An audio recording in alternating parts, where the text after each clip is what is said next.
नमस्कार दोस्तों, welcome to nifty India wizard. Nifty India wizard के मॉर्निंग ट्रेड सेटअप में आपका स्वागत है। आज के इस एपिसोड में हम लोग चर्चा करेंगे वीकली एक्सपायरी से एक दिन पहले हमारी क्या रणनीति हो। कल हमारे बाजारों में बड़े टाइम फ्रेम पे एक बड़ा ब्रेकआउट आया है, तो उसके बाद निफ्टी में आज क्या आपकी रणनीति हो, कैसे मार्केट को अप्रोच करेंगे। कल की तेजी आज भी जारी रहेगी, ग्लोबल बाजारों से आज फिर सुस्ती के संकेत हैं, तो कल की तरह के आज भी हम आउट परफॉर्म करेंगे। बैंक निफ्टी में हमारी क्या स्ट्रेटजी हो, इस सब पे हम लोग हमेशा की तरह चर्चा करेंगे। तो चलिए दोस्तों शुरू करते हैं। सबसे पहले हमारा सेटअप चेक कर लेते हैं। कल पूरा दिन अमेरिकी फ्यूचर ने लाल निशान में काम किया, लेकिन हमारे क्लोज होते होते वो फ्लैट थे और फ्लैट ही वहाँ अमेरिकी बाजारों में रात बंद हुए। 60 अंकों की कमजोरी के साथ अमेरिकी बाजार बंद हुए हैं कल। आज भी अमेरिकी फ्यूचर हल्की लाल निशान में काम कर रहे हैं, 20 अंकों की कमजोरी के साथ काम कर रहे हैं। निक्केई के बाजार 50 अंकों की कमजोरी के साथ काम कर रहे हैं और एचजीएक्स निफ्टी हल्के 10-12 अंकों की मजबूती के साथ काम कर रहा है। तो इसीलिए हमारा जो ग्लोबल सेटअप है उसको हमने आज न्यूट्रल रखा है। दोस्तों, इंस्टीट्यूशनल आंकड़ों की बात करें तो हमने सेम ट्रेंड मेंटेन रखा है। एफआईज का डाटा पॉजिटिव रखा है, डीआईज का डाटा नेगेटिव रखा है। इसको थोड़ा समझ लेते हैं। एफआईज ने कल कैश मार्केट में 1134 करोड़ की बाइंग की, लेकिन हायर साइड में उन्होंने एफएनओ में अपनी जो पोजीशन है वो मेंटेन नहीं की है। कल ऑप्शन साइड में एफआईज ने काफ़ी बाइंग की है, तो अपने आप को हायर लेवल पे हेज किया है। वैसे भी एक्सपायरी से एक दिन पहले ऑप्शन सस्ते हो जाते हैं, कल वीकली एक्सपायरी है, तो ये भी एक कारण हो सकता है कि उन्होंने अपने आप को हेज किया हो कॉस्ट कम करने के लिए। डीआईज की कैश मार्केट में सेलिंग जारी है, हालांकि कल उनकी जो सेलिंग का आंकड़ा था वो कम था, सिर्फ 300 करोड़ की सेलिंग थी। पिछले कई दिनों से उनकी नियर 4 फिगर सेलिंग चल रही थी, लेकिन कल उन्होंने मात्र 380 करोड़ के आसपास की सेलिंग की है। फिर भी हमने डीआईज के जो डाटा है उसको नेगेटिव मेंटेन किया है। एफएनओ डाटा हमारा फिर न्यूट्रल है, हालांकि पुट कॉल रेशो थोड़ा हायर साइड पे है 1.65, लेकिन जिस प्रकार के कल ब्रेकआउट आया है तो हम इसको नेगेटिव भी कर सकते थे, लेकिन हमने नेगेटिव नहीं किया। हमें ऐसा लगता है कि ये मोमेंटम एटलीस्ट आज का दिन और जारी रहेगा, और कैसे जो टारगेट होंगे निफ्टी किन लेवल्स को अप्रोच कर सकता है उसको हम चार्ट्स पे समझने की कोशिश करेंगे। दोस्तों, सबसे पहले निफ्टी की रेंज देख लेते हैं। आज जो निफ्टी की हमने पॉसिबल ट्रेडिंग रेंज चुनी है वो चुनी है 11,350 और 11,500। रजिस्टेंस हमने चुना है 11,500 और 530 के पॉइंट को, और सपोर्ट जोन के लिए चुना है 11,300, 365 को। तो हम यहाँ से 1 से 1.5% की तेज़ी की आज फिर उम्मीद कर रहे हैं, और इसको हम चार्ट्स पे समझेंगे। डाटा को एनालाइज करने के बाद इसको जस्टिफाई करने की कोशिश करेंगे कि ये पॉसिबल है या नहीं है। आज जो हमने टारगेट्स निफ्टी के लिए प्रेडिक्ट किए हैं, तो सबसे पहले हमारा डेली चार्ट चेक कर लेते हैं। डेली चार्ट्स में कल निफ्टी ने कंसोलिडेशन जोन से एक ब्रेकआउट दिया है। हालांकि हमेशा की तरह हम कंफर्मेशन के बगैर किसी ब्रेकआउट को सस्टेन नहीं मानते हैं। आज हमने निफ्टी के चार्ट से एरो मार्क किए हुए हैं, इसको हम आपको समझाने की कोशिश करते हैं। ये जो क्लस्टर है 5 कैंडल का जो क्लस्टर है, तो इसका जो हाईएस्ट पॉइंट है वो है 11,430। तो आज हम जब 11,430 को लेवल को पार करेंगे तो सबसे पहले क्या होगा वो हम आपको समझाने की कोशिश करते हैं।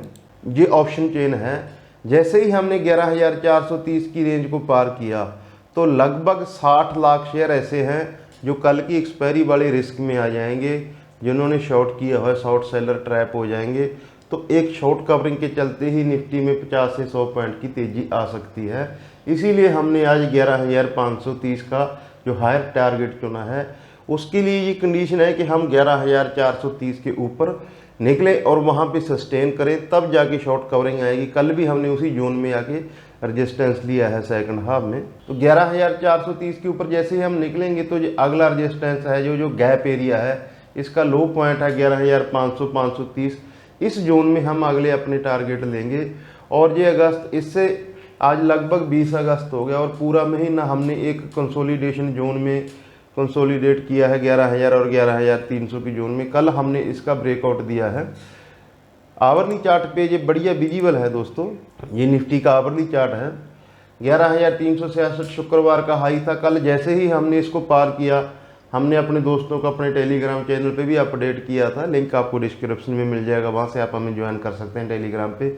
जैसे ही हम इसका ब्रेकआउट देने से पहले हमने मात्र 5 मिनट पहले ये अपडेट कर दिया था कि हम इस ब्रेकआउट को देने जा रहे हैं। फिर अगला टारगेट भी हमने विद चार्ट के साथ मेंशन किया था कि आज के हमारे अगले टारगेट ये हो सकते हैं। तो अब हमने इसमें जो ब्रेकआउट दिया है तो ऑप्शन साइड में 11,300 350 में हैवी पुट राइटिंग हुई है और इवन 11,400 पे भी 10 लाख शेयर ऐड हुए हैं। तो ये 11,300 350 हमारे लिए आज मजबूत सपोर्ट का काम करेगा।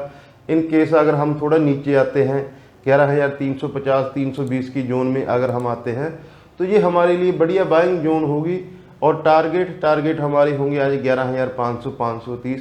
आप इंट्राडे में एक चीज़ ध्यान रखना दोस्तों, क्योंकि शेयर बाजारों में हल्की सुस्ती का माहौल है। 11,430 में फिर दोहराऊँ, ये आज हमारे लिए बहुत अहम पॉइंट है।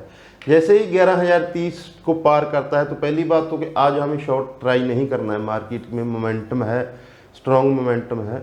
तो 11,030 जैसे ही पार होता है तो उसके बाद हमें वहाँ से 70 से 100 पॉइंट की और अपसाइड निफ्टी में मिल सकती है। ऐसा चार्ट्स में, डाटा में ये चीज़ दिखाई दे रही है। मार्केट कभी भी किसी लेवल को पार करके तेज़ी से बढ़ती है या गिरती है, उसका मेन रीजन होता है बाइंग नहीं होती है दोस्तों, उसका रीजन होता है शॉर्ट कवरिंग होती है। जैसा कि हमने डिस्कस किया, ये तो हमने मंथली तो चीज सीरीज का डाटा देखा ही नहीं, हम सिर्फ कल की एक्सपायरी की बात कर रहे हैं। कल की एक्सपायरी में 60 लाख शेयर शॉर्ट आ जाएंगे, रिस्क में आ जाएंगे, लॉस में आ जाएंगे। तो वो शॉर्ट कवरिंग हमें 11,500 530 की जोन में लेके जा सकती है। तो उसके लिए इंपॉर्टेंट होगी हमारी ओपनिंग और हम कैसे बिहेव करते हैं ग्लोबल मार्केट्स के कंपैरिजन में। हम लोग आउट परफॉर्म करते हैं, जैसे सुस्ती का माहौल है वैसे ट्रेड करते हैं। ये चीज़ हालांकि काफ़ी अहम होगी निफ्टी के लिए। बैंक निफ्टी का चार्ट देख लेते हैं दोस्तों। बैंक निफ्टी ने कल निफ्टी के मुकाबले काफ़ी आउट परफॉर्मेंस दिखाई है और 22,200 के आसपास बंद हुआ। तो आज बैंक निफ्टी की क्या पॉसिबल ट्रेडिंग रेंज हो सकती है, इसको भी थोड़ा देख लेते हैं हम। आज जो हमने बैंक निफ्टी की रेंज चुनी है वो चुनी है 22,100 और 22,500। ये हमने बैंक निफ्टी की ट्रेडिंग रेंज चुनी है और रेजिस्टेंस चुना है 22,500 22,600। सपोर्ट जोन हमने चुनी है 22,000 और 22,100। इसको थोड़ा चार्ट्स में समझने की कोशिश करेंगे दोस्तों हम लोग। बैंक निफ्टी में जो फॉलिंग ट्रेंड लाइन आ रही है, इसका जो आज का टचिंग पॉइंट है वो 22,500 है और ऑप्शन साइड में भी 22,500 की कॉल पे 8 लाख शेयरों को ओपन इंटरेस्ट है। तो ये आज के लिए हमारा बैंक निफ्टी में टारगेट प्लस हर्डल हो गया 22,500 और 22,600। इस जोन पे हम दिन के दौरान नज़र रखेंगे और सपोर्ट हम लेंगे ये 50 डे मूविंग एवरेज की जोन है जो 22,000 और 22,100, जो कल का हमारा क्लोजर सा थोड़ा नीचे 22,000 और 22,100। ये बढ़िया सपोर्ट जोन आएगी। जैसे ही अगर मार्केट निफ्टी किसी वजह से इस जोन में आता है तो मार्केट्स में फ्रेश बाइंग आ सकती है। आज इस चीज़ों पे हम ध्यान रखेंगे। आज की ट्रिगर कोई खास नहीं है। आज सुबह 11 बजे कैबिनेट की एक मीटिंग होनी है इकोनॉमी को लेके, उसका आउटकम कुछ आता है वो मार्केट को इम्पैक्ट करने वाला होगा तो हम आपको अपने टेलीग्राम पे अपडेट कर देंगे। हमेशा की तरह जो भी कोई न्यूज़ आती है मार्केट से रिलेटेड हम आपको वहाँ पे अपडेट कर देते हैं दोस्तों। तो चलिए दोस्तों, हमारा जो डाटा है उसको सम अप कर लेते हैं हम। निफ्टी ने हालांकि कल एक कंसोलिडेशन जोन से ब्रेकआउट दिया है, लेकिन आज इस ब्रेकआउट का कंफर्मेशन होगा 11,430। यहाँ से हम अगर ऊपर सस्टेन करते हैं तो मार्केट्स में फ्रेश तेजी आएगी। दिन के दौरान आप हमारे साथ जुड़े रहिए, हम आपको गाइड करते रहेंगे मार्केट्स में क्या है, क्या मोमेंटम है, कैसे मार्केट ट्रेड कर रहा है। तो मैं उम्मीद करता हूँ हमारे जो एनालिस्ट है उससे आपको आपकी ट्रेडिंग में मदद मिलेगी। अपना और अपनों का ख्याल रखें। नमस्कार दोस्तों।